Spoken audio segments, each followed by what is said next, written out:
여러분, 혹시 주변에서 늘 자신이 중심이어야 하고 타인의 감정을 잘 이해하지 못하는 사람을 만난 적이 있나요?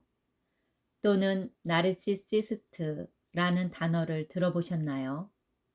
나르시시스트는 단순히 자기애가 강한 사람을 넘어서 다른 사람들의 삶에 부정적 영향을 미칠 수 있는 자기중심적인 성격적 특성을 가진 사람을 말합니다. 오늘은 나르시시스트에 대해 알아보겠습니다. 그들의 행동 이면에 숨겨진 심리와 우리가 건강한 관계를 유지하기 위해 할 수 있는 방법에 대해 이야기해 보겠습니다. 지금 여러분의 머릿속에 혹시 떠오르는 누군가가 있다면 오늘 영상이 여러분에게 도움이 될 것입니다. 마인드 프레시 시작합니다. 민지는 어릴 때부터 엄마 순영의 말과 행동에 깊은 영향을 받으며 자랐습니다. 순영은 주위 사람들에게 조용하고 겸손한 사람으로 보여졌습니다.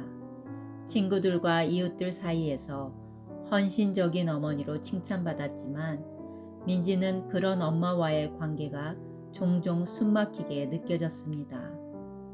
엄마 순영은 자신을 늘 희생자로 묘사하며 민지에게 묵직한 책임감을 안겨주었습니다. 엄마는 네가 있어서 모든 걸 참아낼 수 있었어. 민지야, 네가 없었다면 엄마는 지금 이 세상에 없었을 거야. 민지는 처음엔 엄마의 이런 말들이 자신을 향한 사랑처럼 느껴졌습니다. 하지만 민지는 점점 엄마의 기대에 갇히게 되었습니다. 엄마 순영은 민지가 스스로의 선택을 하려 하면 조용히 그녀의 행동을 통제했습니다. 그것보다 엄마 생각대로 하면 더 좋을 텐데. 네가 그 선택을 하면 너는 더 힘들어질 거야. 민지야, 엄마 말대로 하자. 이 말들은 민지를 짓누르며 그녀의 결정을 항상 엄마의 기분에 맞추게 만들었습니다. 엄마 순영은 노골적으로 화를 내거나 비난하지 않았습니다. 대신 민지의 행동이 마음에 들지 않을 때면 침묵으로 일관하며 딸이 불안함을 느끼게 만들었습니다. 예를 들어 민지가 친구들과 여행을 가겠다고 하면 엄마 순영은 아무 말도 하지 않고 우울하고 슬픈 표정으로 며칠을 보냈습니다. 그 침묵과 슬픈 표정은 민지에게 엄마를 실망시켰다는 죄책감을 안겨주었습니다. 그래서 결국 민지는 친구들과의 여행 계획을 취소할 수밖에 없었습니다. 엄마 순영은 민지의 성취를 칭찬하면서도 그 뒤에 민지의 자신감을 하락시키는 말을 덧붙였습니다.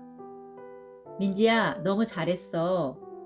하지만 엄마가 도와주지 않았으면 이렇게까지 못했을 거야. 네가 이렇게 성공한 건 엄마가 늘 네 곁에서 너를 도와주고 지원해주기 때문이야. 알지? 넌 엄마 없이는 안 된다니까. 엄마 순영의 말들은 민지가 자신의 능력을 스스로 믿지 못하게 만들었습니다. 민지는 엄마가 없이는 아무것도 할 수 없다는 생각을 점점 더 강하게 가지게 되었습니다. 엄마 순영은 민지가 다른 사람들과 가까워지는 것을 조용히 방해했습니다. 민지가 친구들과 시간을 보내거나 연애를 시작하려 하면 순영은 슬픈 얼굴로 말했습니다. 엄마는 네가 엄마보다 친구들을 더 좋아하는 것 같아. 엄마가 너한테 많이 부족한가 봐. 민지, 네가 연애를 시작하면 이제 엄마는 혼자가 되겠지? 아, 내가 너를 어떻게 키웠는데. 결국 민지는 친구들과도 점점 멀어졌고 연애는 꿈도 꿀 수 없었습니다. 엄마의 행복을 위해 민지는 엄마를 돌보는 것에 자신의 에너지를 모두 쏟아야만 했습니다. 어느 날 민지는 우연히 나르시시스트에 대한 책을 읽게 되었습니다. 책에는 조용한 통제와 감정적 의존이라는 단어가 반복적으로 등장했습니다. 민지는 자신의 상황과 놀라울 정도로 닮아있는 내용에 혼란스러워졌습니다. 그리고 뭔가 크게 잘못되었다는 것을 깨닫게 되었습니다.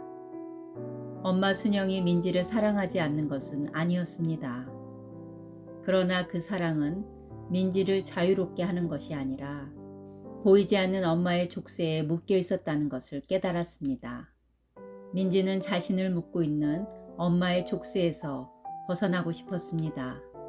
민지는 도움이 필요했습니다.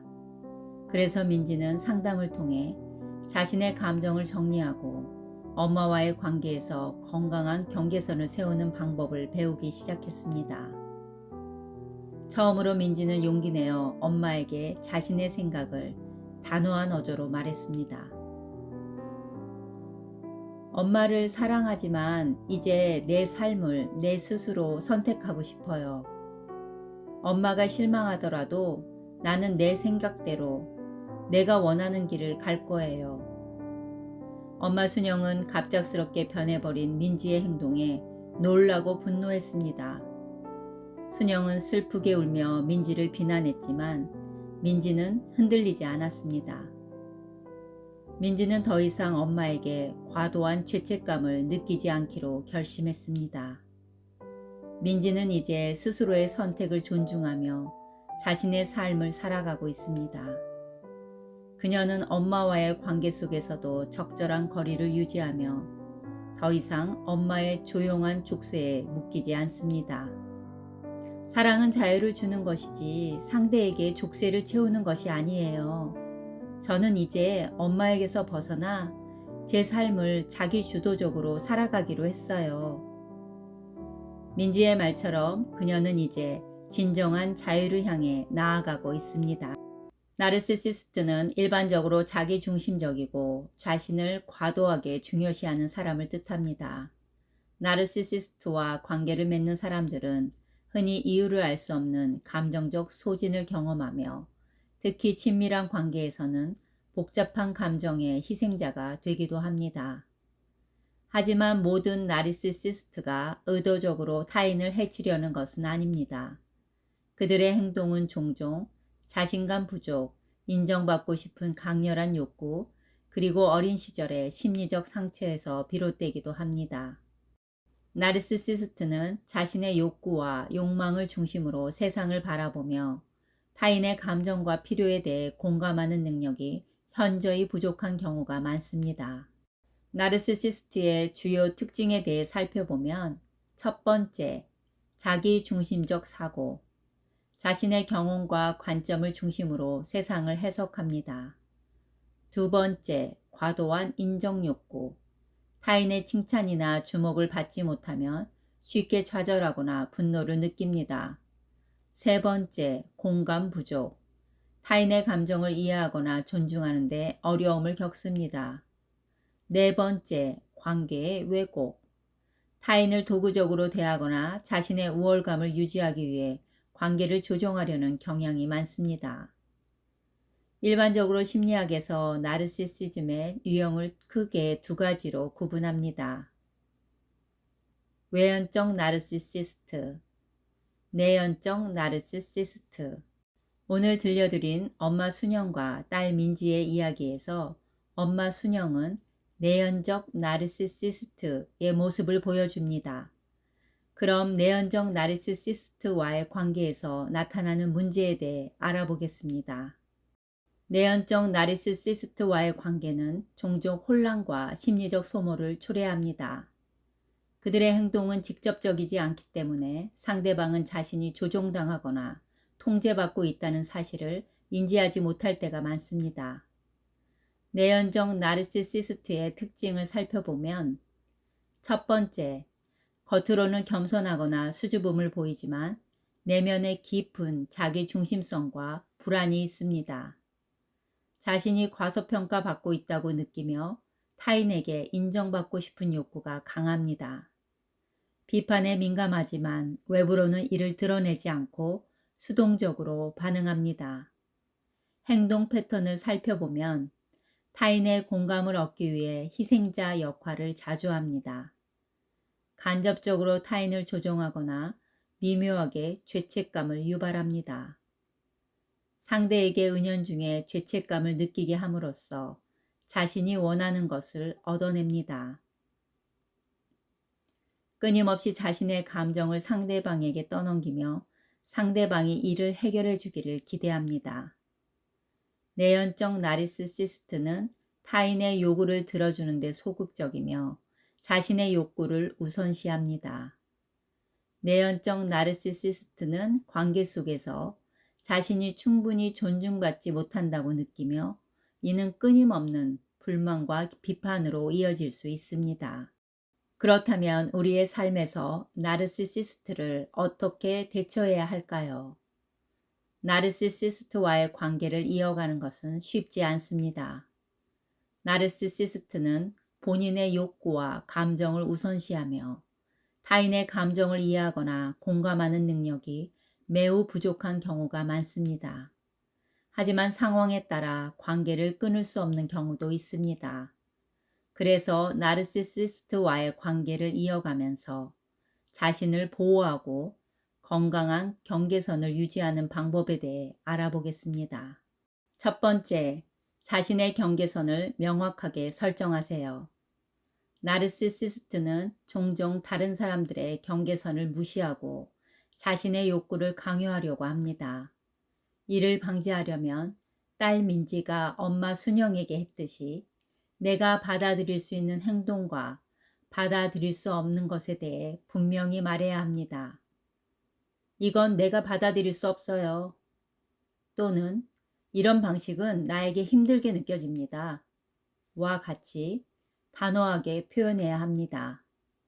두 번째, 감정적으로 적절한 거리를 두세요. 나르시시스트는 감정적으로 사람을 흔들거나 조종하려는 경향이 높습니다. 그러나 나르시시스트의 이런 행동을 개인적인 공격으로 받아들이기보다는 그들이 가진 병리적인 성격적 특징의 일부로 받아들이는 것이 중요합니다. 세 번째, 논쟁을 피하세요. 나르시시스트와의 논쟁은 대개 생산적이지 않습니다.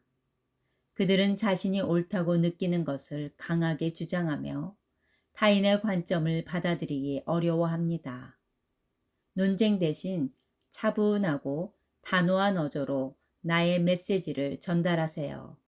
네 번째, 지원 네트워크를 만드세요. 나르시시스트와의 관계는 종종 고립감을 느끼게 할 수 있습니다. 가까운 친구나 가족을 통해 당신이 겪는 어려움을 이해하고 공감해줄 사람들과 시간을 보내는 것도 중요합니다. 다섯 번째, 자신을 돌보는 것을 우선순위에 두세요. 나르시시스트와의 관계는 감정적, 정신적 에너지를 많이 소모할 수 있습니다. 자신의 필요와 감정을 돌보는 것은 매우 중요합니다. 여섯 번째, 전문가의 도움을 받는 것을 권유합니다. 나르시시스트와의 관계가 심각한 정서적 고통을 초래하거나 자신감을 잃게 만드는 경우 심리 상담사의 도움을 받는 것이 좋습니다. 일곱 번째, 관계를 재평가하세요. 나르시시스트와의 관계를 지속하는 것이 자신에게 지나치게 해로울 경우 관계를 끊는 것도 하나의 선택입니다. 특히 심각한 정서적, 심리적 또는 신체적 학대를 겪는 경우라면 전문가와 상의한 후 결단을 내리는 것이 필요합니다. 나르시시스트와의 관계를 이어가는 것은 쉽지 않지만 자신을 돌보고 건강한 경계선을 유지하며 현명한 대처법을 활용하면 보다 좀 더 나은 관계를 유지할 수 있습니다. 어떤 관계에서도 자기 자신을 잃지 않도록 하세요. 무엇보다도 당신의 감정적, 정신적 건강은 매우 중요합니다. 오늘 영상이 나르시시스트로 인해 어려움을 겪고 있는 분들에게 도움이 되길 바랍니다. 마인드 프레시였습니다. 시청해 주셔서 감사합니다.